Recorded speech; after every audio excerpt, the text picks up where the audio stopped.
I am the Tofu Golem. Please enjoy the video. You start by collecting what you must have: an unlocked phone or cellular gateway, compatible SIMs, and power. Once done, register or provision SIMs with carriers if required, because network ID must match for authorization. Make sure to choose hardware that supports the target frequency bands and carrier aggregation. You also need basic tools: antennas, coax, and a laptop for configuration. This step reduces trial and error later and gets you ready to build an out-of-coverage solution quickly.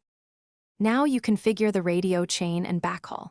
First, mount and align a high-gain external antenna. Small angle changes can double signal strength. Then, connect the antenna to a capable modem or gateway and enter APN and network parameters. Manual band locking prevents constant hunting. Next, create a backhaul path. If no cell, use satellite, long-range Wi-Fi mesh, or a microwave link to reach internet access. Once stable, bridge the modem to your router and verify routing and NAT settings for user devices. Finish by hardening and validating the network so users stay connected. You'll set DHCP, NAT, and firewall rules and apply CoS to protect voice and critical data. Once done, run comprehensive tests: throughput, ping, jitter, and real-world voice or video calls, and adjust antenna alignment or modulation as needed.